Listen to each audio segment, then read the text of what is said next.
Se os audiolivros deste canal contribuíram de alguma forma para a sua vida, considere apoiar nosso trabalho com uma doação. Sua contribuição é essencial para que possamos continuar produzindo e compartilhando conteúdo de qualidade. O link para a doação via Pix está disponível na descrição. Obrigado. Capítulo 48. Perto de A Vendedora. Avienda deu um último passo e saiu da floresta de pilares de vidro. Respirou fundo e olhou para trás, para o caminho que havia tomado. A praça central de Ruidian era uma visão inspiradora. Lajes brancas e lisas cobriam toda a praça, exceto o centro absoluto. Lá estava uma árvore enorme, com galhos abertos como braços estendidos para abraçar o sol. A árvore imponente tinha uma perfeição que ela não conseguia explicar. Possuía uma simetria natural, sem galhos faltando, sem buracos abertos em suas folhas superiores. Era particularmente impressionante, visto que, quando a vira pela última vez, estava enegrecida e queimada. No mundo onde outras plantas morriam sem explicação, esta se curou e floresceu mais rápido do que jamais deveria ter sido possível. Suas folhas farfalhavam suavemente ao vento, e suas raízes retorcidas despontavam no chão como os dedos envelhecidos de um ancião sábio. A árvore a fazia querer sentar e se deleitar na paz simples do momento. Era como se esta árvore fosse o ideal, aquela que serviu de modelo para todas as outras árvores. Na lenda, chamava-se a Vendedora, a árvore da vida. Ao lado, ficavam as colunas de vidro. Eram dezenas, talvez centenas, formando anéis concêntricos. Finas e finas, alcançavam o céu. Tão puramente, até superlativamente, naturais quanto a Vendedora, essas colunas eram igualmente naturais. Eram tão finas e altas que a lógica dizia que a primeira rajada de vento as teria derrubado. Não que fossem aberrações, eram meramente artificiais. Quando ela entrou pela primeira vez, dias antes, havia Gaixá em vestidos de branco, catando cuidadosamente folhas e galhos caídos. Eles recuaram assim que a viram. Teria sido ela a primeira a atravessar os pilares de vidro desde a transformação de Ruidian. Seu próprio clã não enviará ninguém, e ela tinha certeza de que teria ouvido falar se os outros tivessem. Restavam apenas os Shaido, mas eles rejeitaram as alegações de Rand sobre o Ostrogael. A Vienda suspeitava que, se algum Shaido tivesse vindo, não teria suportado o que era mostrado ali. Eles teriam passado para o centro das colunas de vidro e nunca mais retornado. Não foi o caso de Avienda. Ela sobreviveu. De fato, tudo o que viu era esperado. De forma quase decepcionante.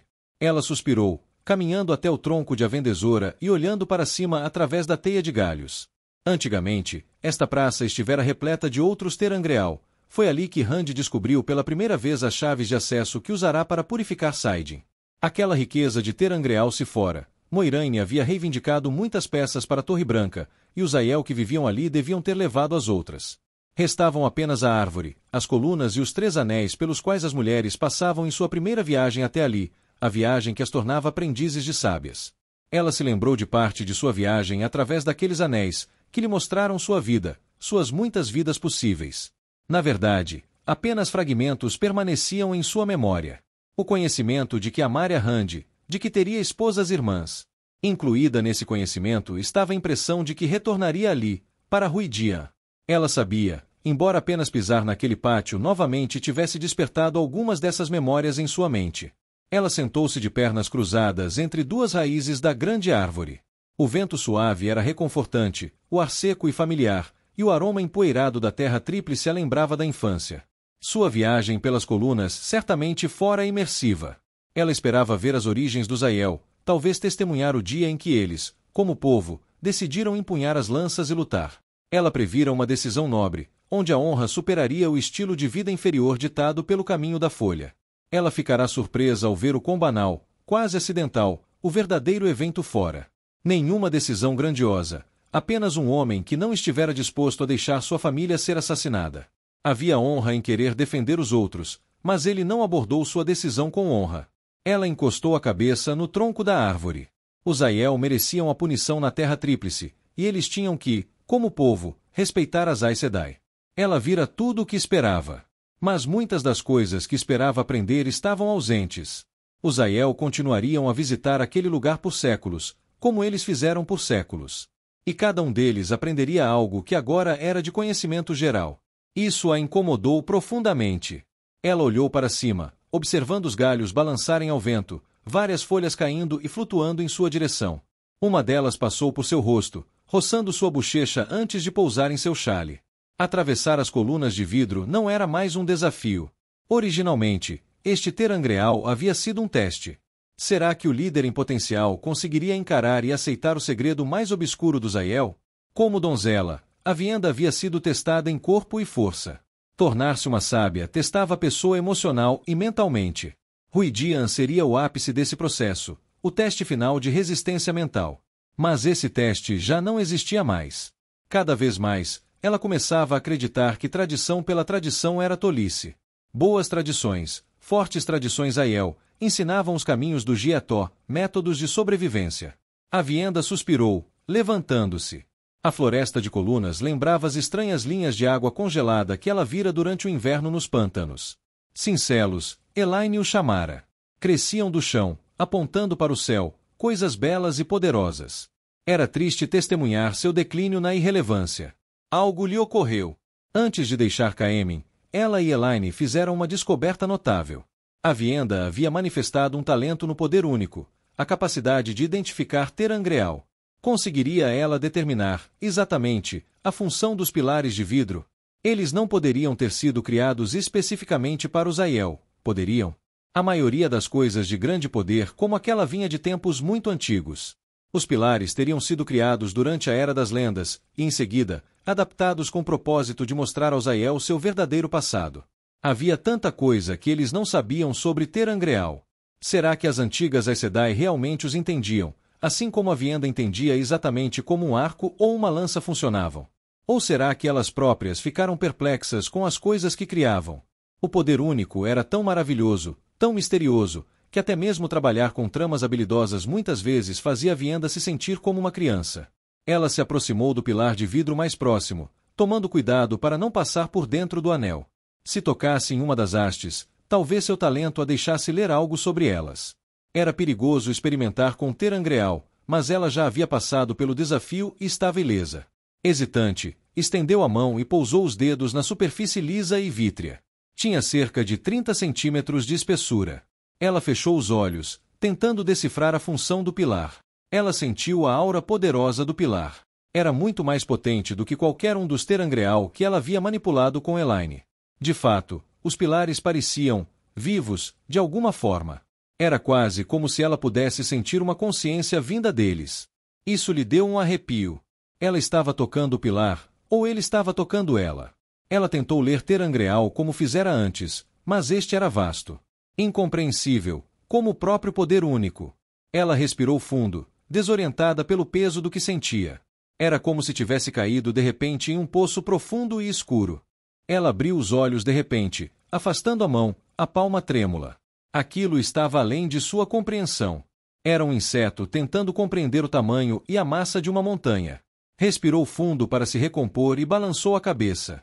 Não havia mais nada a ser feito ali. Ela se virou dos pilares de vidro e deu um passo. Era Malidra, de 18 anos, mas magra o suficiente para parecer muito mais jovem. Ela rastejou na escuridão. Cuidadosa. Silenciosa. Era perigoso chegar tão perto dos criadores da luz. A fome a impulsionava. Sempre impulsionava. A noite estava fria, a paisagem árida.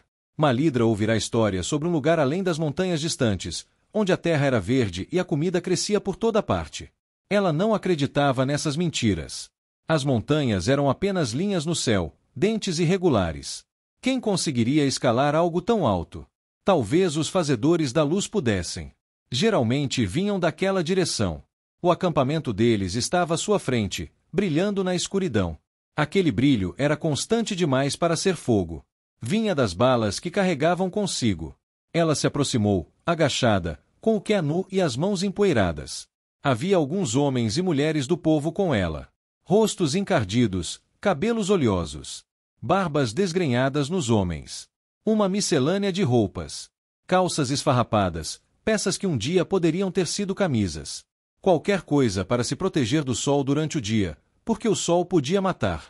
E matava. Malidra era a última de 4 irmãs, 2 mortas pelo sol e pela fome, uma morta pela picada de uma cobra. Mas Malidra sobreviveu. Ansiosamente, ela sobreviveu. A melhor maneira era seguir os criadores da luz. Era perigoso, mas sua mente mal conseguia perceber o perigo. Era o que acontecia quando praticamente qualquer coisa podia te matar. Malidra passou por um arbusto, observando os guardas dos fazedores de luz. 2 sentinelas, carregando suas armas longas, semelhantes a bastões. Malidra já havia encontrado uma em um homem morto uma vez, mas não conseguirá fazê-la fazer nada. Os fazedores de luz tinham magias, as mesmas magias que criavam sua comida e suas luzes. Magias que os mantinham aquecidos no frio intenso da noite. Os 2 homens usavam roupas estranhas. Calças que caíam bem demais, casacos cobertos de bolsos e pedaços brilhantes de metal.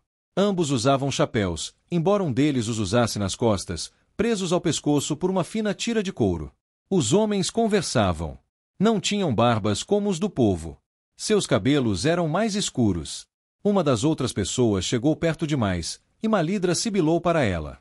A mulher retribuiu o olhar, mas se afastou. Malidra permaneceu na borda da luz. Os criadores da luz não a viriam. Seus estranhos orbes brilhantes arruinavam sua visão noturna. Ela contornou a enorme carroça. Não havia cavalos. Apenas a carroça, grande o suficiente para abrigar uma dúzia de pessoas.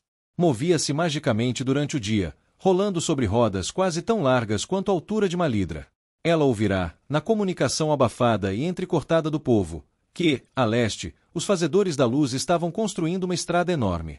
Ela passaria diretamente pelo ermo. Era feita com a colocação de estranhos pedaços de metal.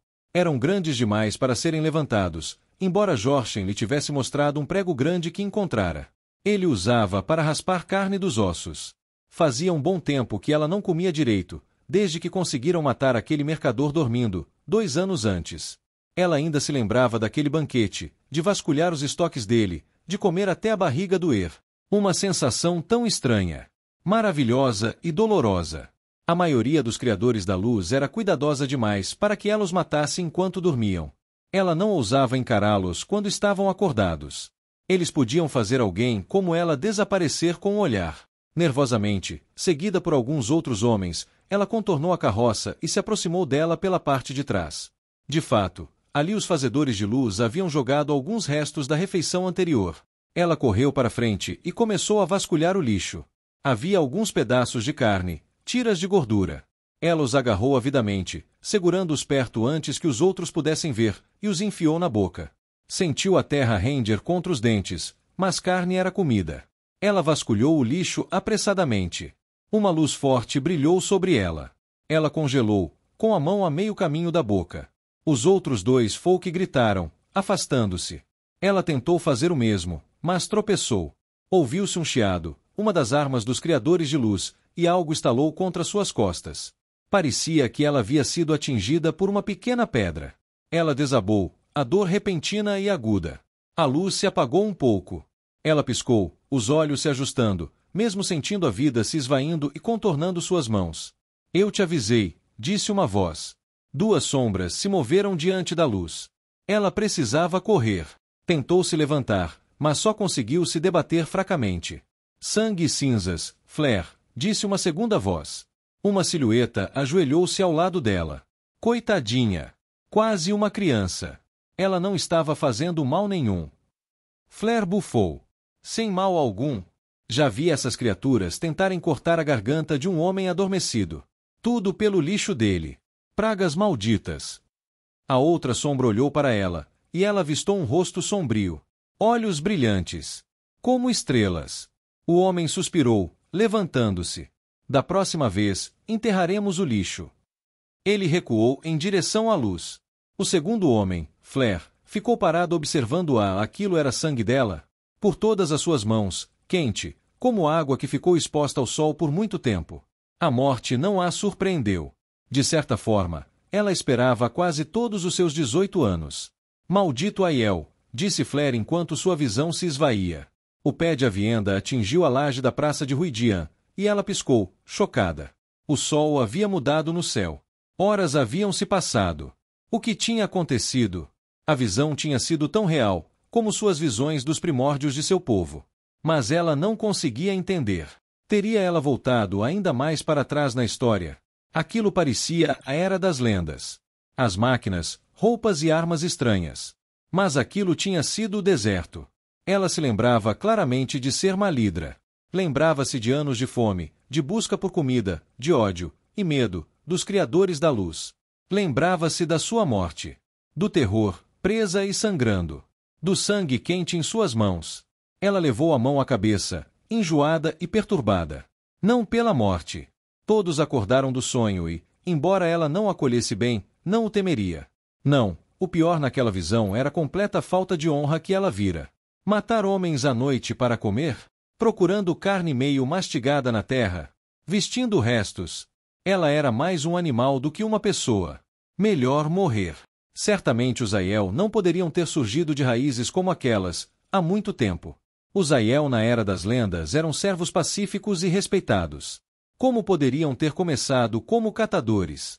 Talvez se tratasse apenas de um pequeno grupo de Aiel. Ou talvez o homem estivesse enganado. Havia pouca possibilidade de afirmar isso a partir daquela única visão. Porque ela a havia visto. Ela deu um passo hesitante para longe das colunas de vidro, e nada aconteceu. Nenhuma outra visão. Perturbada, ela começou a caminhar para longe da praça. Depois, diminuiu o passo. Hesitante, ela se virou. As colunas permaneciam na luz fraca, silenciosas e solitárias, parecendo vibrar com uma energia invisível. Houve mais. Aquela visão parecia tão desconectada das outras que ela tivera. Se ela passasse novamente para o meio das colunas, repetiria o que lhe fora dado antes.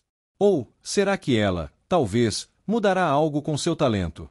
Nos séculos desde a fundação de Ruidian, essas colunas mostraram aos Aiel o que eles precisavam saber sobre si mesmos. As Aes Sedai haviam criado isso, não é mesmo? Ou teriam simplesmente colocado Terangreal e permitido que ele fizesse o que quisesse, sabendo que ele lhe concederia sabedoria? A Vienda ouviu o farfalhar das folhas da árvore. Aqueles pilares eram um desafio, tão certo quanto um guerreiro inimigo com sua lança na mão. Se ela passasse para o meio deles novamente, talvez nunca mais saísse. Ninguém visitava aquele Terangreal uma segunda vez. Era proibido. Uma viagem pelos anéis, outra pelas colunas. Mas ela viera em busca de conhecimento. Não partiria sem ele. Virou-se e, respirando fundo, caminhou até os pilares. Então deu um passo. Ela era Norlesh. Segurava seu filho mais novo perto do peito. Um vento seco agitava seu chale. Seu bebê, Garuvan, começou a choramingar, mas ela o acalmou enquanto o marido conversava com os forasteiros. Uma aldeia estrangeira erguia-se ao longe, construída com barracos contra o sopé das montanhas. Eles usavam roupas tingidas e calças de corte estranho, com camisas abotoadas. Tinham vindo em busca do minério. Como as rochas poderiam ser tão valiosas a ponto de viverem deste lado das montanhas, longe de sua lendária terra de água e comida? Longe de suas construções onde a luz brilhava sem velas e de suas carroças que se moviam sem cavalos? Seu chale escorregou e ela o puxou para cima. Precisava de um novo. Este estava esfarrapado e ela não tinha mais linha para remendar. Garuvan choramingava em seus braços, e sua única outra filha viva, Maisie, segurava suas saias. Maisie não falava havia meses. Desde que seu irmão mais velho morrera de frio. Por favor, disse seu marido, Metalan, aos forasteiros. Eram 3, 2 homens e uma mulher, todos de calças. Gente rude, diferente dos outros estrangeiros, com suas feições delicadas e sedas finas demais. Iluminados, como esses outros às vezes se chamavam. Esses 3 eram mais comuns. Por favor, repetiu Metalan. Minha família. Ele era um bom homem. Ou fora um dia, quando era forte e em forma. Agora, parecia uma sombra daquele homem, com as bochechas afundadas. Seus olhos azuis, antes vibrantes, fitavam-no distraidamente a maior parte do tempo. Assombrados. Aquele olhar vinha de ver 3 de seus filhos morrerem em 18 meses. Embora Metalan fosse uma cabeça mais alto do que qualquer um dos forasteiros, ele parecia rastejar diante deles. O líder dos forasteiros, um homem de barba espessa e olhos arregalados e honestos, balançou a cabeça. Devolveu a Metalan o saco cheio de pedras. A Imperatriz Corvo, que ela sempre respire, proíbe. Nada de comércio com Aiel. Podemos ser destituídos do nosso estatuto por falar com você. Não temos comida, disse Metalan. Meus filhos estão morrendo de fome. Estas pedras contêm minério. Sei que é o tipo que você procura. Passei semanas coletando. Dê-nos um pouco de comida. Alguma coisa. Por favor. Desculpe, amigo, disse o líder dos forasteiros. Não vale a pena se preocupar com os corvos. Siga seu caminho. Não queremos um incidente. Vários forasteiros se aproximaram por trás, um carregando o machado, outros dois com bastões de assobio. O marido dela desabou. Dias de viagem, semanas procurando as pedras. Em vão. Ele se virou e caminhou de volta para ela. Ao longe, o sol se punha. Assim que a alcançou, ela e Maisie se juntaram a ele, afastando-se do acampamento dos forasteiros. Maisie começou a fungar, mas nenhum dos dois tinha vontade ou força para carregá-la. A cerca de 1 hora do acampamento dos forasteiros, seu marido encontrou um buraco em uma saliência rochosa.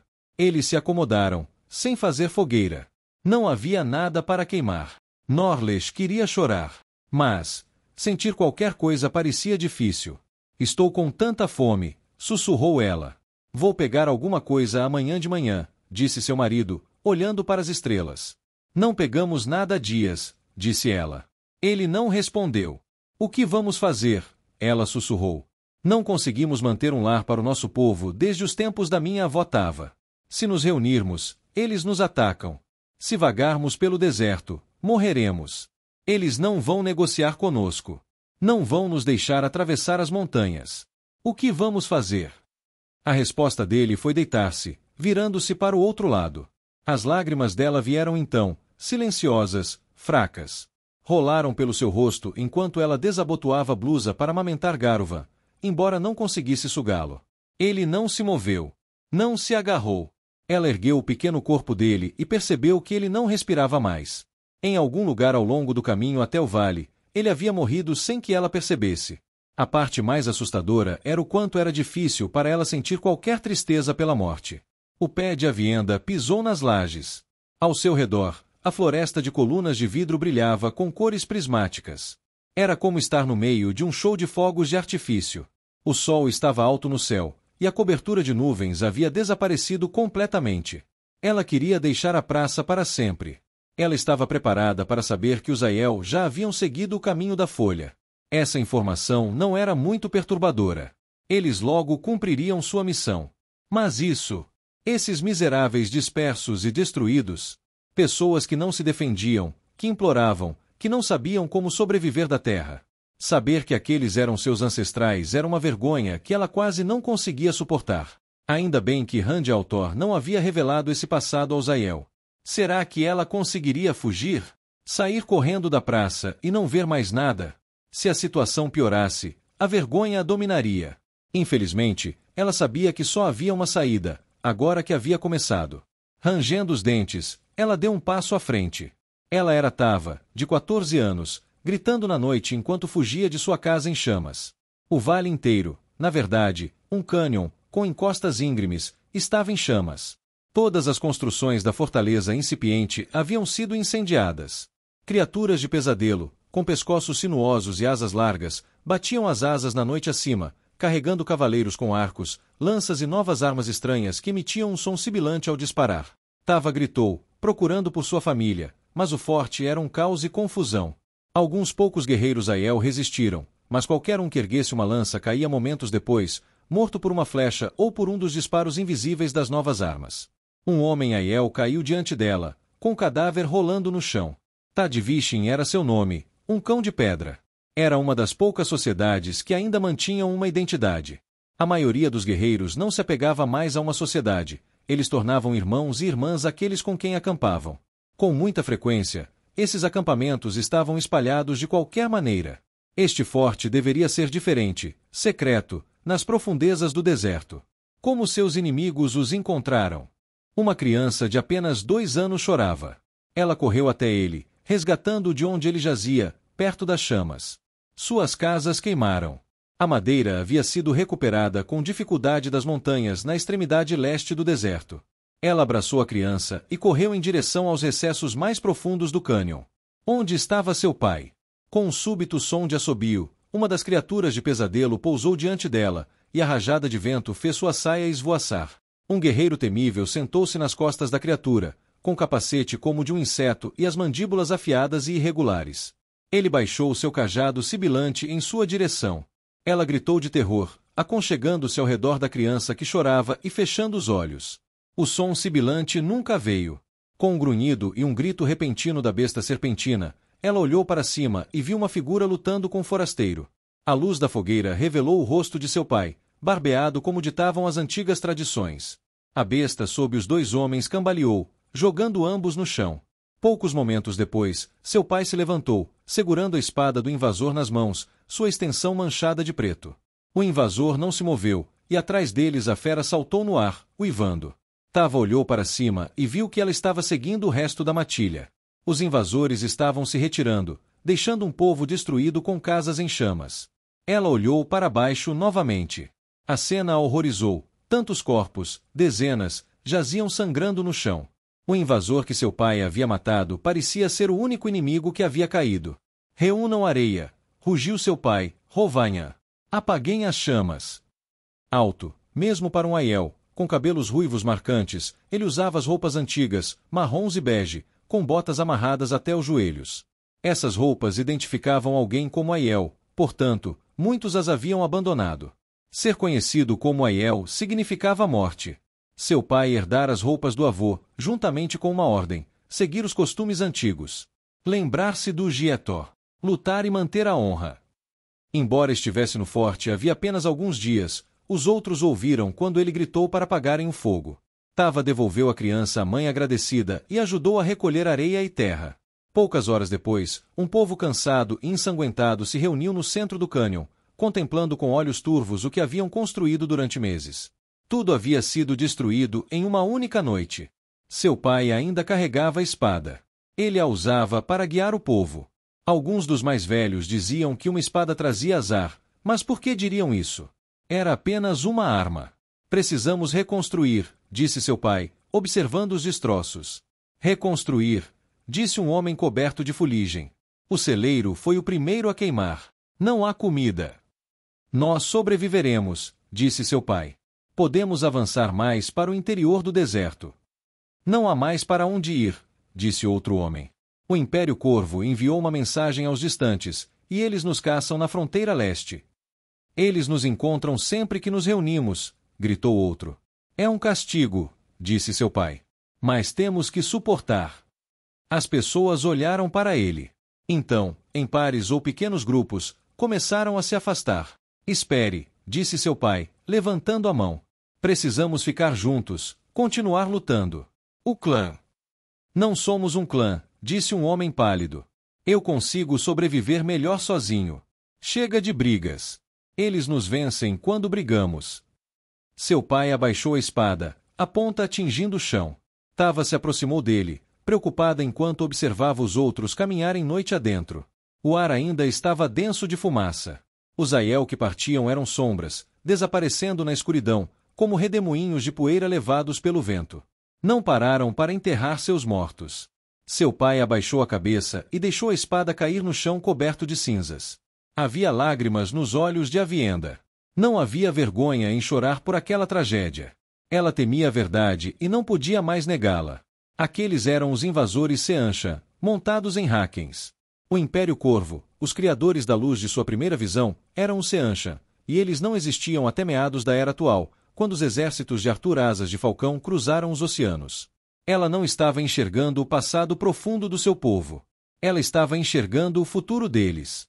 Em sua primeira vez atravessando os pilares, cada passo levava para trás, movendo-a através do tempo em direção à Era das Lendas.